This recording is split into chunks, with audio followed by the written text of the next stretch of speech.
Hi மக்களே, எல்லோரும் எப்படி இருக்கீங்க? எங்கடா மம்படி தூக்கிட்டு போகிறோம் தானே பார்க்குறீங்க. வேறு எங்கேயும் இல்லைங்க, நம்ம பனங்கிழங்கு போட்டதை வெட்ட தாங்க போகிறோம். யார் அந்த குட்டி பையன் நினைக்காதீங்க, அவன் எங்கள் அக்கா பையன். ரொம்ப சேட்டை பிடிச்ச பையன்.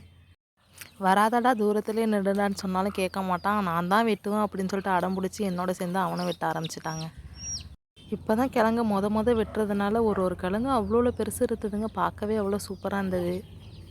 கிழங்க பார்க்குறதா இல்லை தம்பியை பார்க்குறதான்னு பார்த்து ஒரே போராட்டங்க அவன் கூட. சரி, நீ எங்கே சொன்னால் கேட்கவா போகிறேன்னு, சரி களத்தில் இறங்கலா தம்பின்னு சொல்லி இறக்கி விட்டாச்சுங்க. டிஸ்டர்ப் பண்ணாமல் வெட்டுடா அப்படின்னு சொன்னால் நம்ம எது சொல்கிறோமோ அதை தாங்க அவன் கேட்க மாட்டான். நான் தான் பிடுங்குவோம், நான் தான் வெட்டுவேன்னு சொல்லிட்டு ஒரே போராட்டத்துக்கு அப்புறம் நானும் அவனும் சேர்ந்து வெட்ட ஆரம்பித்தாச்சுங்க. கிழங்கு எல்லாத்தையும் வெட்ட அது அவ்வளோ அழகாக வந்துக்கிட்டே இருந்ததுங்க. ஆசையாக இருந்தது வெட்ட பார்க்குறதுக்கு. அப்படியே ஒரு வழியாக வெட்டி ரோட்டுக்கு தூக்கிட்டு வந்தாச்சுங்க.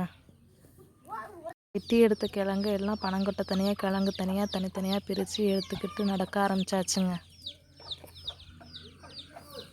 கிழங்கு எல்லாத்தையும் தனித்தனியாக பிரித்து கட்ட ஆரம்பித்தாச்சுங்க. இவ்வளோ கிழங்கு எங்களுக்கான்னு நினைக்காதீங்க, இது எல்லாம் எங்கள் அக்கா ஊருக்கு போகிறாங்க, அவங்களுக்கு கொடுத்து விட்றதுக்கு தாங்க எல்லாத்தையும் கட்டிக்கிட்டு இருக்கோம். இந்த வீடியோ பிடிச்சிருந்தா மறக்காமல் லைக் பண்ணி சப்ஸ்கிரைப் பண்ணுங்கள். Tata, bye bye.